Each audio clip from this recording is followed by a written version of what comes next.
I'm Mike Costello, and I'm here with Dr. Iris Freelander, and today we'd like to talk to you about the work of oneness. Working out the reality of the truth that we are all one is a wonderful concept and a tremendous foundation idea of new thought in metaphysical theology and philosophy, which is a part of what we share with you in this program. And the work of oneness is really something that begins in our minds, in, as we say, in consciousness, isn't it? Yes, it is. And there are people that we would like to think we're not a part of, but indeed we are. And usually the people we think we'd like to not be a part of, there's something in us that corresponds with what they're exhibiting. Isn't that true? Yeah. And that's why we don't like them, or that's why we have an aversion to them. If we just take it for granted, well, that's the way they are, then we're not showing that that's a part, that part is within us. But it's a good gauge for us to see. And I know there's been times when I've had such an aversion to certain people, and then I can see that it's because of that very same trait within myself that I don't like. It's a little bit like looking in a mirror, isn't it? Yes. And of course, we don't like to hear that, but so often when we feel that we are separated and have nothing in common with other people or with another person or another group of people, in fact, we are seeing something in them that is a reflection of that which is either expressive in us or is being covered up very effectively. But at least it's familiar. Yeah. It's familiar to us. So as we note that familiarity, we see that we see ourselves mirrored. And as we do, we can, if we're wise, we will see what it is we need to change within ourselves. Now, it doesn't mean that just because we don't like something someone does, that it's mirroring us, but because it's very often, if we can just let it go, then it's not mirroring us. If anyone wants to know how do they know the difference? Well, I think it's if we react to it strongly, then we need to look further. But very often we'll just note that people are doing such and such, but we don't get excited about it. Then it doesn't mean that we're involved in that same way of thinking. But we all have a basic oneness that we can feel, we can sense when we're in our higher moments, when we're feeling more attuned to Creator God. Then we feel that oneness with all people. We feel a compassion. We feel we hope for the best for people, and when we do, it makes a difference in their lives too, because we're sending out that energy, and they can receive it. And as they receive that energy and then we send it back, we create what we come to know as relationship. Yes. And we think that often that's happenstance, but there's not much happenstance about it, is there? And so there is this connectiveness between us as people, as life, and as a planet. And a lot of what we talk about here is has to do with the mind-body-spirit connection. But just on a spiritual level, I think one of the things that we know as a spiritual truth is that we're connected with all life, that we're connected with all persons. And the wonderful thing that's happening now in terms of the experience that we have in this world is that the world is becoming so small, and we're seeing how connected we are and how interdependent we are upon each other. And as we work through that awareness and work through that consciousness, we become more fully attuned to how important it is that we are compassionate, as you said. And so when something is happening on the other side of the world to a group of people, it's important to us. And it's important because of that issue of connection and because of the fact that we are one. Yes, and we can send love and light into their lives, even though they're a half world away, Earth away, because when we do it, we are responding with an energy with which they can connect, and when we do that, then it elevates us, and it helps everyone involved, and then it helps everything and everyone. And we wonder if that's true. We know it's true. Then why are there wars, and why are there all the terrible things that are happening in the world? And we know there are undesirable things happening in the world all the time. And you just have to read the newspaper, hear the news, and hear about the abuse of children, abuse of all different types of people. So we know that is true, but that's life.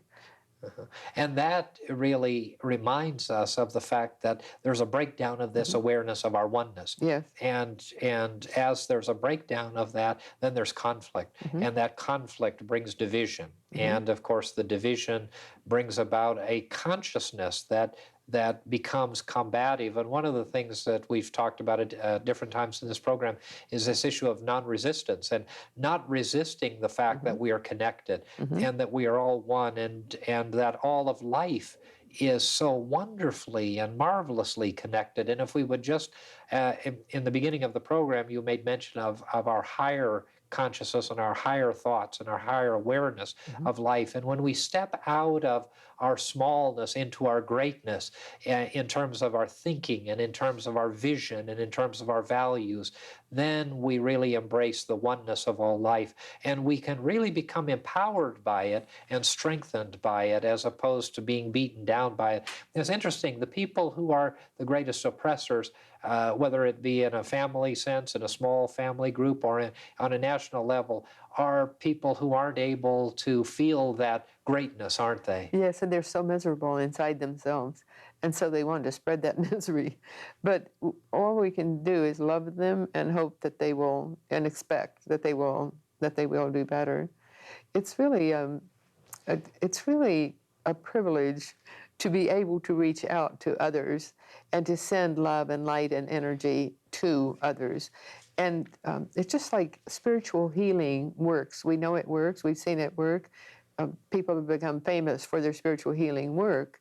And so we know that it is a fact. And so that same energy can be used in various ways, not just bringing through God's energy to heal, because we know that in spiritual healing, the healing is done by God, and we channel the energy.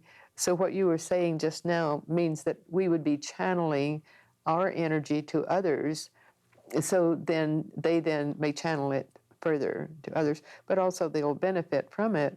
And who knows why we have to have the terrible things that happen, but they happen. And they remind us that we need to reconnect, Yes. and that we need to change the way that we are. And this interconnectedness, it's so interesting to me that, and of course it's interesting to sociologists and a variety of other people, that we connect with certain people and we don't with others. And it's so easy to connect with the people with whom we have something in common, or the people that we have some affection for, some desire to be with. But we need to really, and that's the easy part of life, but we really need to work on connecting with the people that we don't have anything in common with, and the people that we don't necessarily like. And it really is a part of the spiritual process. It's a part of the global consciousness and awareness for us to reach out to those with whom we have difficulty uniting. And it's very easy to be with the people we want to be with, but we need to really seek out the people that we don't want to be with, and we need to learn to be with them, don't we? Yes. Well, I get a lot of information on the internet that I don't want. People send me things, and sometimes I scan it, sometimes I read it. Yesterday I read one that was essentially what you were just saying. A man who was well-dressed and successful in life attended church every Sunday, because that's what he was supposed to do, attend church every Sunday, and so he did. And so he happened to sit beside a man who was very poorly dressed. There was a hole in the side of the man's shoe. His clothing didn't look very nice. But and he thought, well, he's here worshiping God, looking like that. You would think he would dress more nicely to come to church. And so at the end of the service, the man, the poorer man, said to the well-dressed man, "I'm so glad that I was able to sit beside you." And he said, "If you noticed, I put my foot over near yours because I think your energy is so good, so nice." He might not have said energy, but that's what he was essentially saying, that the way you are, that I was hoping it would rub off on me. And he said, "I made sure my clothing got washed before I came to church today," but he said, "They're not too nice." And so he was acknowledging that he wasn't well dressed, but he was also affirming that he was clean, which is a very lovely thing that he was. So it brought tears to the successful man's eyes, and he learned a great lesson the lesson that you were just saying just now. And that is a very wonderful lesson. And if we have to learn it painfully, then it's worth it. If it brings tears to our eyes, then it washes something out there. But it's so wonderful when we can look at others and see the soul, see them from the soul level. And that's what the man who was poorly dressed was seeing the other man from his soul. It's because essentially he was nice. He was just being critical. And we need to see the divine in everybody, in everyone. And of course, in our tradition, we just talked about that a few weeks ago, I think, at church, when we were talking about how in the unity tradition, which is a group that we're affiliated with, there used to be the salutation, I behold the Christ in you, and the Christ in me salutes the Christ in you, or for those who maybe aren't Christians, the divine in me salutes the divine in you. And if we're able to see all others in that way, then we see beyond the color of their skin, or the amount of money they have or they don't have, or the nationality that they are, or any of the differences that we have. And we have many differences. I mean, we all have differences. And we see beyond those differences to the core of the reality that every person is a spiritual being, and that every person has the divine within them at the same level. And one of the things that we know is, if we look at the people who have misbehaved in our society, prisons are full of them, and we say, oh, they've done so many horrendous things, and we see their behavior and we see their actions, but we fail to see beyond that. And I'm not saying that we overlook their behavior, because behavior has consequences, but I think that we do need to see beyond the behavior of persons. And on a personal level, there are people who come into our lives that we just don't like. We don't like the way that they speak, or the way that their manners. We just don't like something about them. And there's a reason for that. And earlier I made mention of the fact that we need to seek those people out. And we really do, because we need to seek them out, and we need to begin to see them as a part of us, and see the oneness of life. They may not change, but we need to change in the way that we feel about them, the way that we think about them. And so I think it's very, very important. And when we see these events happening in life, and the behavior that comes about in people's lives, we need to stop the judgment. And once we stop the judgment, then good things begin to happen. Yeah, I can remember my mother saying, "Judge not, lest thou be judged likewise." I think it's from the Bible. But you were talking earlier about when we talk to other people and we relate to other people, and sometimes we can attune ourselves to them, and sometimes we cannot. Well, I was reminded of a book that I'm reading, written by Susie Ward, who got information from her son, who died 14 years before she started getting information from him. And he said something that I'm not familiar with, and I don't know if you are or our audience would be, but we have a certain soul level in each lifetime, and he calls that the personage. He calls his life, as Matthew Ward, his personage when he lived those 17 years on earth. And then he talks about things that his mother knows he never talked about when he was on earth, that are so erudite that how could he? So she asked him about that. And he said he's talking from his cumulative soul. It's CUMULATIVE, and that's all the souls, the bodies he's inhabited from the beginning, from his beginning of time. And so that's available to us. And we might call it mass consciousness. It would be the same idea, but he's able to sometimes attune himself to the soul of all his many lifetimes. Isn't that an exciting thought? I think that's such an exciting thought, because it's available to all of us all the time. And probably that's what we're doing sometimes when we're being very wise, or when anyone is being very wise. They're looking from all their lifetimes accumulated knowledge, and not just this one time around.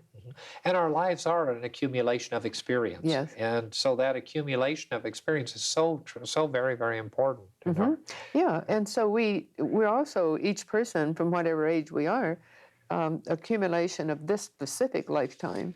But I think it's so exciting to know that we can go back to other lives and get information that we've had from other lives, and that's what we do. Not just if, but we do it. Absolutely. And we have access to our own experience, and we also have access to an appreciation for the experiences of all of those around us. That's it. That's it. If we can access our own prior lives, then we have access to all the knowledge and all information. And I think that's what our great scientists and inventors and teachers and business people and whoever, whatever walk of life, if they're successful in the work they're doing, then they're attuning themselves to creativity in its wholeness, not just on a personal level. Right. And that attunement to creativity is universal. And so we all have the ability to draw upon that universal awareness, a universal consciousness. What we talk a little bit about the global consciousness is a term that's used now, or the universal consciousness, but it is the energy that comes from the thought process and from the dynamic of all of the oneness of life. And that creates the vibration that we're experiencing here on this planet. And we're getting into some things that are very esoteric, especially for people to whom this may be a brand new concept. But the global consciousness really is about our connectiveness to one another, our connectiveness in mind, and the reality that our minds are constantly sending out energy and vibration, which we have talked about before on the program, but then again is a very esoteric thing for many people. But that vibration is uniting with the vibration and energy of others. And an example of that is if we have a circle of friends, for instance, with whom we have a lot in common, have a great deal of affection, it's very easy for us to sit down, and there may be 5 of us, or maybe 2 of us, or maybe 20 of us sitting in a room, and we just get along beautifully. And everyone feels the love and feels the wonderful experience of being in that moment. And there's so much commonality going on. It may be spoken, it may be felt, it may be perceived, and it is all of those things, because the vibration, the energy that's going out and being received in that room is actually among people who are attuned, if you will. But then we also have experiences where we've been one-on-one with someone with whom we have nothing in common, or we don't like them, and we can feel that. And we talk about it as vibes or vibrations. And we've also been in rooms where we feel very uncomfortable because we're the only one, or we may feel that the people who are in the room have nothing in common with us. We may view them in a different way, and the whole consciousness shifts. And so the reality of our oneness is just tremendously important, isn't it? Yes, it is important. And my little niece, we have a family reunion every year, and one of my little nieces, there's 80 to 100 people there every time, and she said, I love our family reunion because it's so nice to be with all these people, excuse me, who think the way I do and look the way I do.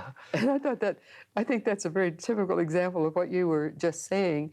She felt that energy. She felt the connectedness. And so, but we can feel connected without being relatives. We can just be friends or acquaintances, or in a field of music or a field of something. But we are selling ourselves short if we don't accept all people as being interconnected with us and with each other. Because when we do, then we're honoring life in its fullest. Absolutely. And honoring life is so tremendously important. We'd like to pause at this point in the program and offer you the opportunity to receive some literature so that you can study the ideas and concepts we're sharing with you.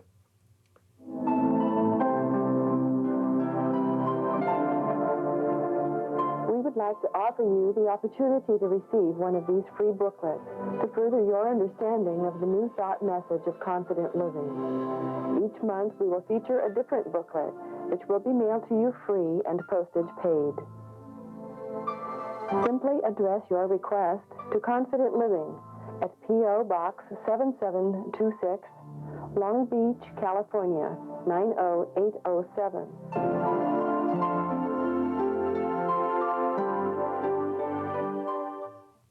It does sometimes take work, doesn't it? I mean, we're talking today about the work of oneness. And sometimes it's work to like people that we don't like. And of course, work isn't bad, but we do need to work on this concept of oneness, the oneness of all people. Yes, and when we do, then it doesn't become work. It's just like for 8 years I had a job in the public, and someone said something about my work, and that I spend long hours, I give a lot of energy to it. And I said, it's not really work, it's a way of life. And it was. And so whatever we do becomes a way of life. And so as we allow it to become a way of life, then we don't feel drained. We're not drained from that energy that it's expended. It's a cycle of energy that we're giving out, but it's coming back in. And that's, again, we often refer to non-resistance, but that's the non-resistance, isn't it? It is, absolutely. And it can become a way of life. And the work of oneness can become a way of life so that we acknowledge happily the people that we enjoy being with, and then we seek out the experiences of working on and working with the people that we don't necessarily get along with. And of course, a lot of us have people we don't get along with. Well, we all have people who resist us. And so, but we cannot resist that energy. And when we don't resist it, there's nothing for them to push against. And so then then life goes on more pleasantly.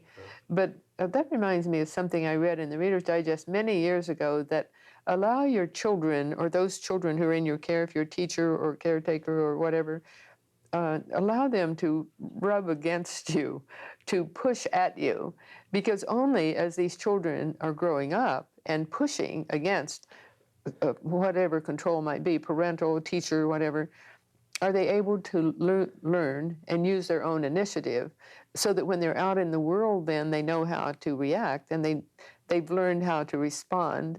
And I think that might be why some people just get so angry, and then they can't and they can't cope with situations, because they've never been allowed, when they were children growing up, to resist or to fight back or to say anything. And then they just get so angry. Right.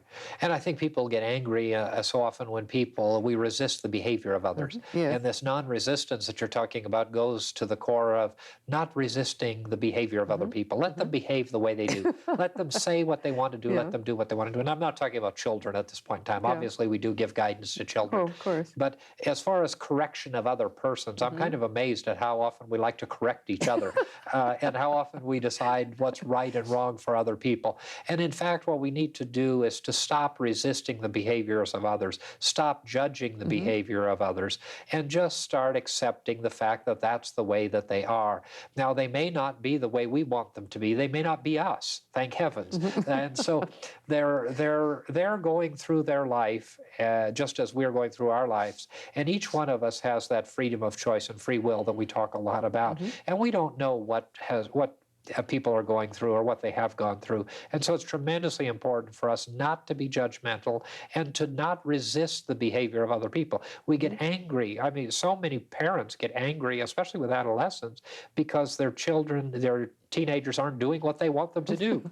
Well, part of that came from values and other issues that were lacking earlier in the experience. But let's step out of that for a minute, because we're not necessarily talking about child rearing. But when we talk about the behavior of adults and the behavior of mature persons, one to another, we really don't have a lot of reason to judge the behavior of other people. Now, sometimes we may be a part of something that we think is offensive, and or they may be offensive to us, and then we have to decide whether that's something that is personally offensive to us that we want to internalize, or whether we just want to say, well, that's interesting, and walk away, and then come back to the person. That's what I would say to people. When you walk away from someone that you don't feel comfortable with, come back to them, because those are the kind of relationships, from my perspective, that I think we all need to build upon. It's easy enough to like the people that we then celebrate and work on the oneness with the people we care about. But the people that we don't get along with, we need to come back to that again, and we need to give up the judgment. Yes, and we have to always not assume that we're right on anything or the other person is wrong, but that they have a different opinion. And if we look at life like that, if we look at situations and circumstances like that, it makes life so much easier because they have a different perspective. They just simply have a different perspective, and they're going from their perspective, and we go through life on that same basis. So we can wonder, why do they make that decision?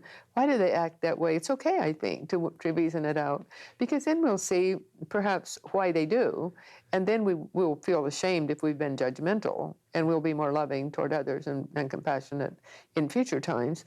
But everyone has their own perspective, their own auto-conditioning in life, and they react from that, having had that auto-conditioning. And you see this in children, well, you see it in adults too, where the child or the adult has been browbeaten and they've not been allowed to think for themselves. And it's a very sad situation when people are like that. But if we can just let people be and listen, then we hear very wonderful things, and we see like a soul unfolding, like a lotus unfolding, and that's very rewarding. Absolutely. I think the thing that I suggest to people often, and that I do myself in practice, is when people say things or do things that maybe I don't necessarily agree with or that I'm bothered about, my response is always, "Isn't that interesting?" It's "Isn't that interesting?" And then I kind of process it and then generally let it go, because it generally doesn't matter. And even things that are said about me, I think when I was speaking a few weeks ago, I said to the group, there are people that don't like Mike Costello, as surprising as that might be. So we know that that's true. And so what we need to do is to just look at life and look at these experiences and the behavior of others sometimes and say, well, isn't it interesting that they would say that? Not why did they say that, or how dare they say that? And stop internalizing it and interestingly say to ourselves, well, isn't that interesting? And then let it go or process it, use it, and then release it, and not get into any debate. Now, at a point in time, maybe there'll be an opportunity to say, well, why did you say that to me in the past? Yeah. Maybe you want to say that at some point in the distant future, but at the moment, it's generally wise to let that go and work on yourself before you start working on the other person. Yes, and then to understand that they have reasons for doing that, reasons for saying that. And my husband said one time, he could always tell when I'm skeptical of someone and I'm not all enthused about what they're saying, that I would say, "How nice." And I said, "Well, that doesn't tell you anything." He says, "It's the tone of voice." And that he could recognize it. And I said, "Oh dear, I hope that doesn't sound condescending, because that would be a terrible thing." And he said, "No, they don't know the difference, but I know." But he knew. So we can make some response, and it might be, but it should never be condescending. It should never be belittling the other person. But your response is ideal. I don't think that how nice is particularly ideal. And I don't do that anymore, because it isn't when he told me that, then it didn't sound right. So we can guard against how we react to other people. And sometimes when we're thinking that we're reacting in a pleasant way, then other people take it in a different way. Right, we can release those unbecoming aspects of ourselves and move on to greater aspects of life. And we hope that the information that we've shared with you has been useful, and we look forward to seeing you next time. Mike and Iris would like to extend a cordial invitation for you to join them this Sunday morning at 11 a.m. for our weekly celebration service at the beautiful Seaport Marina Hotel at the corner of Pacific Coast Highway and 2nd Street, adjacent to the Marina Pacifica and Marketplace shopping centers. There will be a guided meditation, prayers, spirited music, and a dynamic, life-changing New Thought message. Please join us this Sunday. You will be warmly welcomed into the company of like-minded, positive, and uplifting people. And remember, whatever your dream, whatever your vision, you can attain it through confident living.